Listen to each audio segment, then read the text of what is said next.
Every spellcaster in attendance at the event is throwing dispel magics at it, including me. Eventually, the portal closes. Allgreen is sad that all his is spread across the astral sea. No longer puts creatures into bags of holding. Hey, what's up everybody, it's SkyDieRay here, welcome to another DnDGreentext video. Before we jump into this one, I just have a quick deal for you if you just want to click the like button and I'll tell you some information in advance. Okay, done? You have to click the button. Alright, now that you did that, your hair actually looks amazing today. Did anybody tell you that? Alright, anyway, with that being said, guys, without any further ado, guys, I hope you enjoyed the video. The Greentext version of my interesting purchase leads to interesting encounter. Be me, Dragonborn Juggernaut Barbarian that has siege property on all attacks. Purchased a cloak of light that activates 40 feet white light when the phrase "sweat drip from my balls" is said. Okay, dude. I thought this was gonna be something serious, but apparently no. Apparently it's a post. Alright, moving on.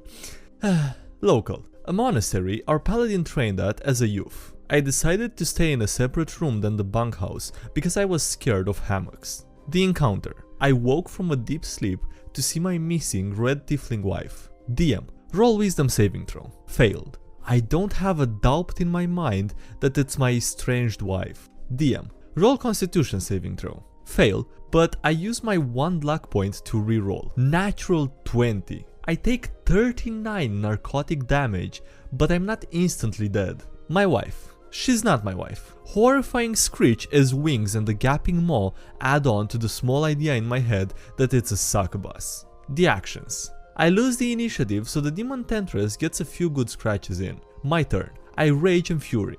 Only weapon in hand is my maul. Let loose 3 devastating hits that all hit, knocking her back through the bedroom door. She realizes she's outclassed indoors and ethereally moonwalks through the brick and mortar behind her. I charge through the shattered door into the hall and hammer 3 heavy blows to the wall. As it collapses, I walk through. DM. The room is pitch black. Me. Sweat drip from my balls, I scream, lighting up the room like a mobile star. The succubus has a horrified look on her face, realizing she can't escape my wrath. She claw attacks again. The NPC monk, deep asleep seconds ago, wakes to find a dragon person bursts through a wall fighting a giant demoness. He starts screaming bloody murder, thinking he's going to be assaulted by sweaty balls. The results: 1 dead demon and the scared monk. Fun encounter. We have a good DM.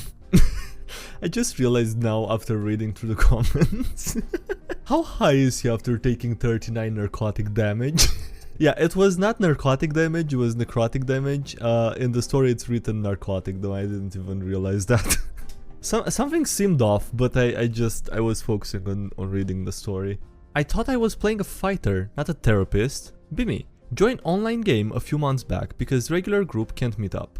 Be not me. DM, 2 other randos, and the sorcerer who sounds like he's goddamn 12. Sorcerer is aberrant mind with a BS of Cthulhu gave me powers and then I accidentally killed my family. Find out that the sorcerer is 15. Find out that he has a shitty home life. Sorcerer is cause of 47% of the party's problems. One night, the sorcerer asks in character, "Anon, why do you put up with me?"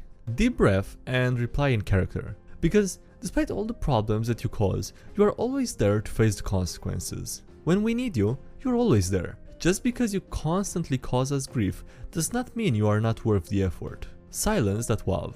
DM. Sorcerer, are you there? Hear a few sobs. Yeah. Thanks, Anon. I really needed to hear that. My response. So, DM, we're in the forest, right? Just casually moving on after maybe changing someone's life. Or, I don't know, having a big impact at the very least. How the barbarian got his rage. Be me. First time DM. Be not me. First time players. Human fighter, high elf wizard, hill dwarf cleric, and lightfoot halfling rogue. Be quote-unquote session 0 of Lost Mine of Phandelver from the D&D starter kit. Much explaining of rules, skills, setting, how Roll20 works, etc. has been completed. It's time for a little tavern brawl for practice. Group get into spirit of things quite well. The rogue is being sneaky, the cleric is being merciful, the wizard is aloof and flinging power all around, and the fighter, well, The fighter has slightly above average int, but can barely count to 4. Sounds like Brick Tamland if he was played by Vin Diesel. Is also wearing chainmail, yet keeps referring to his loincloth, and has a Roll20 avatar pic of the great Cimmerian, Conan. Brawl is over, and the party heads to the rooms to get a long rest before the adventure truly begins. End of session. Out of character, have a post-session discussion with the player and explain the differences between fighter and barbarian. Fighter: discipline, skill, clothes. Barbarian: passion, rage, loincloths. Seems the player would prefer to be a mighty, free-balling barbarian. Skip to session 1. Skip to session 1. Provide a recap of session 0 to set up the story for the journey south to Phandalin. However, late in the night, it seems someone broke into the fighter's room and stole all of his gear.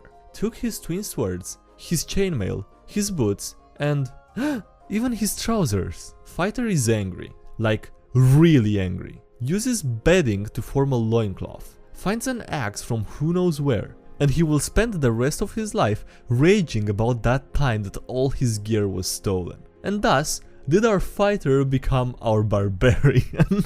That is amazing. That is an amazing transition.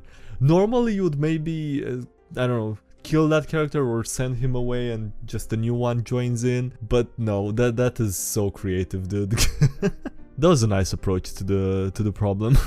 I'd like to turn into a bear in his stomach. Or how my players massacred a group of innocents and then tried to pretend they were possessed the whole time.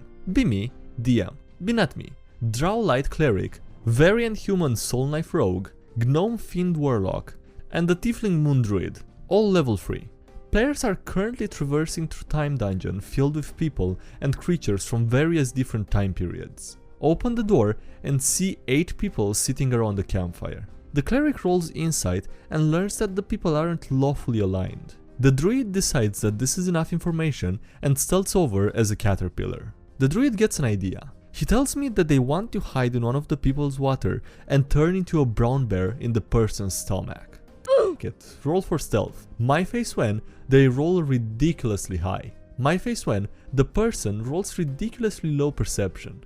Person drinks the water and swallows the druid caterpillar. Druid tells me that they turn into a bear. I describe the person getting ripped apart from the inside and the bear claws out, emerging with a roar. The rest of the players say f*** it and charge in. Battle ensues and the players kill half of the people in one round. They decide maybe it wasn't such a good idea when I describe one of the victims as a pregnant woman. The players end the combat. Cleric heals the pregnant woman. She rushes over to one of the dead people and cries over her husband and father of her unborn child. The rogue tells everyone that they should commit and pretend they had been possessed the whole time. Cleric pretends to run a full-on exorcism ceremony, complete with thaumaturgy and illusions in front of terrified people and the grieving woman. Players all roll ridiculously high performance and deception checks, none below an 18. Congratulations, that MP4. I describe how the people tell the players to go away. But we rolled super high on our deception checks. Why didn't they forgive us? Okay, Jesus Christ, man. Now that's how you finish someone off. Be me, Lizard Folk Monk. Be not me, Human Fighter who's important, the DM, and the rest of the party. Final session of our campaign. We want to take command of a group of bandits to attack a nearby city. Have to deal with the leader. Fighting the bandit leader and a sizable group of his bodyguards and inner circle. We gradually whittle away at the various enemies, and eventually the only person who's left is the bandit leader. The dude is on the verge of death, it's the fighter's turn, and he rolls to attack with his glaive. Natural goddamn 20?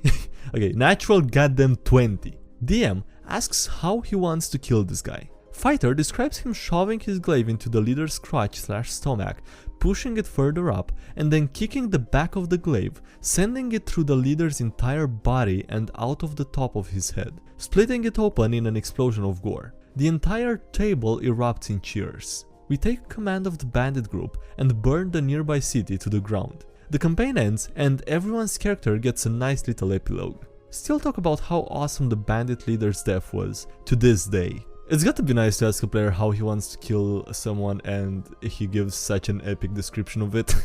How throwing the big bad evil guy vampire into a bag of holding led to a party member losing all his equipment. Be me, a level 10 changeling bard named Claire Sinclair, a fake name as the party did not know I was a changeling at this time. Beneath me, Olgrin the Elf Rogue, Ducksworth the Minotaur Bloodhunter, and Thaddeus Gold, the blade-singing elven wizard. The setting takes place in Matt Mercer's SkyDieRay some number of years after Session 1 was finished, on a quest to kill this vampire lord who has set up shop in the caves under Aemon and plans to attack the city. Fight through a large number of enemies to make it to his lair. Enter the building to see him at the top of the set of stairs. Monologue time.png. Just as he is finished with his spiel and before he has time to mist form and escape, cast Hold Monster. DM forgets about LR. Olgrin, who I should mention has like 5 bags of holding due to commissioning them, decides to try and put him in one. He succeeds, and we now have a vampire in a bag.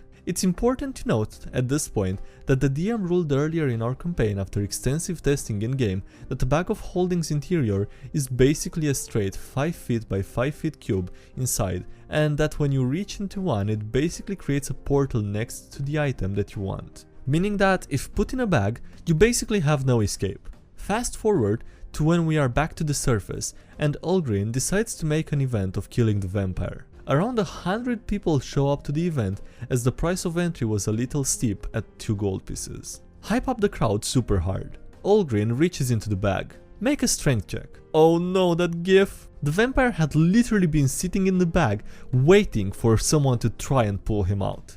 Natural 5 strength check. Olgrin is pulled in. I remind the DM that he has 4 other bags of holding on him. The DM rules that since the amount of bags that are being put into each other is much more than normal, that the hole to the astral plane is not instantly gone, and that there is basically a black hole erupting into the astral plane right now. Panic. DM also rules that the creatures in the astral sea can try and make ability checks to escape the astral sea and from being sucked in. Olgrin makes it out, but the vampire is not as lucky. Calm. The portal to the astral sea starts to grow instead of shrink. Panic. Again. Every spellcaster in attendance at the event is throwing dispel magics at it, including me. Eventually, the portal closes. Olgrin is sad that all his is spread across the astral sea. No longer puts creatures into bags of holding. God damn it, dude. Could have went worse though. I mean, all in all things considered, the story had a pretty good ending, considering how it could have went. Anyway, that's gonna be it for this video, so thank you guys for watching, I hope you enjoyed it. Please leave a like if you did and subscribe for more if you haven't already. Also, thank you to everyone supporting the channel on Patreon, I really appreciate it, so thanks a lot for the support given there. Links below if you wanna check it out, or check the Discord, subreddit, other social media. And yeah, that's it, thanks again for watching, and I'll see you next time. Have a great day, bye.